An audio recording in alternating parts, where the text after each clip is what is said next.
Joe Hopkins here, and I just did the wiring on my dual neck guitar. Now obviously I'm not going to be playing it today, there's no necks on it yet, right? So why am I stopping in the middle of building this to talk about it? Well, because it's not going to be playable today, and I wanted to talk about the issues with the wiring and all that while it's still fresh on my mind.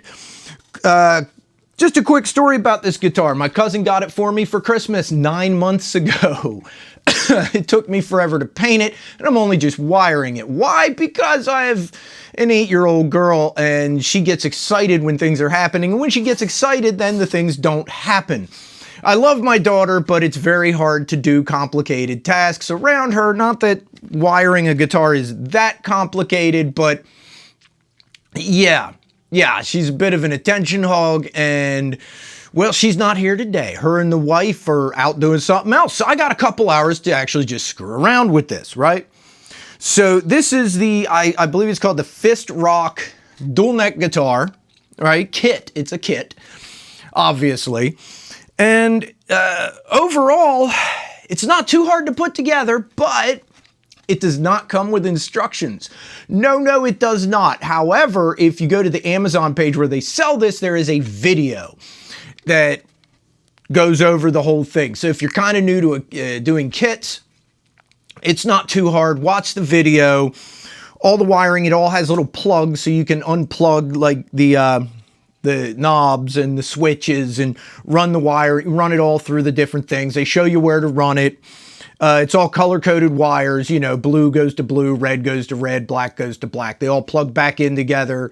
Not too hard to figure out. If you watch what they're doing and do what they're doing, it all comes up just fine. Now, that said, the person in the video obviously does these guitars a lot more than I do, so he just puts the wires dead. There's like this little trough goes down the middle to run all the wiring through. My dog is sniffing at the camera stand there. Anyway, it's a little trough. He just pushes them in, and everything goes together, and they just stay in there just fine. You're gonna have to fiddle with it a bit, right? You're gonna have to fiddle with the switches to get them set the way you want. You're gonna have to fiddle with things. The dude in the video, it all goes right together. I guess there's a trick to it, and he knows it, and I don't. And I guess if you haven't put together 100 of these, you won't know all the little tricks, right? Not too hard. I have to say, overall, I would recommend doing some shielding paint or shielding tape in the cavities. I didn't, right? I didn't because I just want to get it put together. I might go back and do that later. So far, it seems the switches and knobs are a little on the cheap side. It is a kit, after all.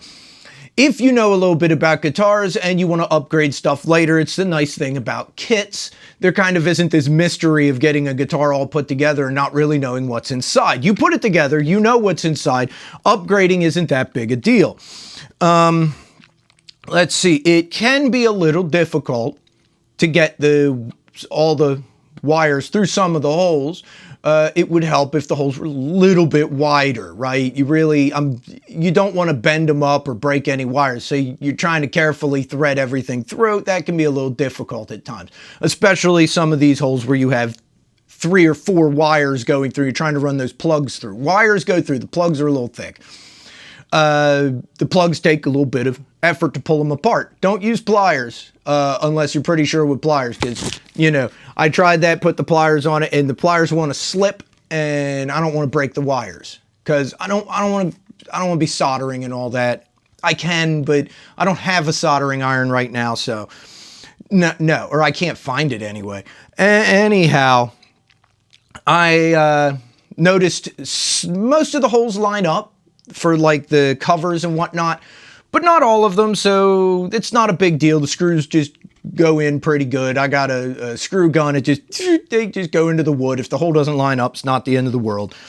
Takes a little bit of pushing and fiddling to get like this center one on, that center cover. Same thing with the back cover. It fit really tight. Might be different on your kit. Also, I forget which one. I think it's this one. The post, what is it? The thing you put in that the post screws into. The hole was a tad too big and it didn't want to really fit properly. It didn't want to go in snug. Not a big deal. If you run into that, you take a toothpick, you kind of break off a little piece of it and shove it in there with it so that it really catches and sticks good. Old trick I've used before. It works good. Now it's in there. It ain't coming out. Instead of just being loose in the hole. Basic, you know, stuff on this. It's nice that it has plugs. There's no soldering. One other thing I noticed though, they have 2 ground wires, right? So the one grounds to this post, right? Like normal on a lot of kits. I've done that on my other kits. The other one comes off of the one of these wires, or one of the knobs, I think, you know, comes off of the wiring for that. And they don't show where to ground it to. But when you pause the video and look, it does go up through a hole that goes to this bridge pickup. You see it going into the hole, and I followed the hole, goes to the bridge pickup. I don't know what it's grounded to. I have no clue, that ground wire. So I didn't ground it. It seems to be okay. I did test the thing. Seems to be fine. So I grounded the one they showed to ground. And, you know, I was thinking maybe I could put the second ground wire through the same hole and ground it to the same post. But that doesn't work. That hole is really small. There's only room for 1 ground wire. So obviously they either forgot something or you don't have to ground them both. I don't know. It's weird. It works fine because, like I said, I did test it. The other thing is this jack on here. I had to push it in. It was tight and the holes didn't line up. And it's still just a hair raised up. I can't get it all the way down on the one corner. Not the end of the world. Not a big deal. Whatever. And it went on a hair crooked, I guess, but you don't see it and it's fine.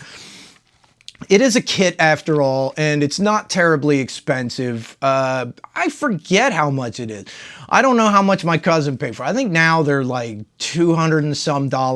I'm going to put a link to this on Amazon down below because you're going to want to look at the video. The problem with that though, and here's the other thing, I wish they would put the video on YouTube where it would stay. Because if they stop selling this on Amazon, that video goes away. Right? Then you don't have the listing and you can't find the video.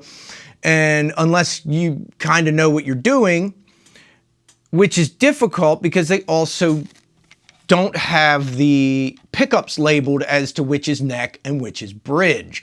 When you watch the video, you can look at the colors of the wiring. And I think it's... Now I'm not sure. Damn it. That's why I want to do the video right away. But I think the neck pickups are red and the bridge is... No, bridge is red, neck is yellow wiring. But if you don't know that, they're not labeled. In fact, nothing is labeled. I gotta say, I was kind of maybe spoiled by my first kit guitar. I got a Harley Benton kit guitar. It was my first kit. And it was really, really good. Had excellent instructions that came with it. Everything went together really easily. Spoiled me. And this is just really El Cheapo. But it is a good body. I gotta say that. Obviously, it's going to be bolt-on neck, right? There are set neck kits, but most of them are bolt-on. The nice, you know, it's a nice body. Right? And for the money, a lot of the hardware is fine. The necks are fine. And you can upgrade stuff. You know what I mean? And kits are nice because you can paint them any color you want. Now, I was taking a look at the necks, right? Got dual neck, 6-string, 12-string. They're flat. They're good necks. The frets are okay. I ran my fret rocker across them. There's like a fret or a couple frets on each of these. It's just a hair high, not enough that you probably even notice when you're playing. We'll find out when I get it all put together. The fret ends could really use some filing, and I can't find my file for that. I have my crowning file, but I can't find my file for the fret ends. So I will screw with that some other time, if at all. It depends on how nice the guitar is and how much I want to do with it. I will say one more thing about this. They show the guy testing it with a screwdriver, touching the pickups. They don't tell you how. I'll make it real easy for you. You plug in to an amp, and you basically, when you touch a screwdriver to the pickup, it makes a noise in the amp. You touch it to the ones that aren't on, and it doesn't make a noise.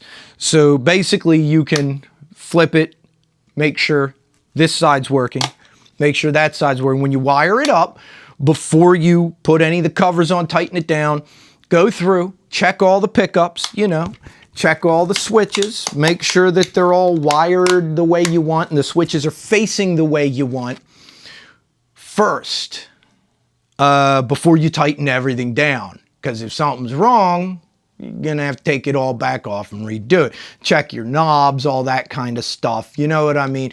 You can just kind of tap it and run the knobs and make sure tone, volume, all that kind of stuff. Once you know everything is wired up the way you want it, the pickups are in the right places, the switches are all facing the right way, then put the covers on and tighten stuff down. And I would recommend you test it again after you do that, just to make sure. You want to test it twice. Test it when, mock everything up. When I finally did put the covers on, I just kind of started the screws, then tested it again to make sure all the switches are still facing the right way. Because they can get facing the wrong way pretty easy. You know what I mean? When you're trying to get the wiring down here and fiddling, it can turn around and you don't notice. So make sure everything's facing the way you want before you tighten everything up. That said, I'm looking forward to finishing this. I don't really think I have time today, but I'm pretty sure doing the necks I can do with the kid around. That should be a little bit easier than the wiring. You know what I mean? I think I can manage that. Because doing the wiring, I get out my tools and my little folding table and everything. She gets excited. But with the necks, I don't have to take everything out. She might not get as excited. So anyway, if you're looking for a fun kit to put together, or just something to learn about guitars, this is a good one. And it's nice to have a dual neck, I've been wanting one, and I'll see how good I can make it. And you also learn, with kits, you learn how to set up a guitar, because you have to, because you have to set it up. So anyway, that's my thoughts on that, Keep an eye out for my video where whenever I get this finished, God willing, before the end of the year, if I get the time and all that, I'll be doing a full review on this guitar, playing it, all that kind of stuff. But until then, right, I love you guys, and I'll see you in the next video. Peace out, baby. Bye-bye.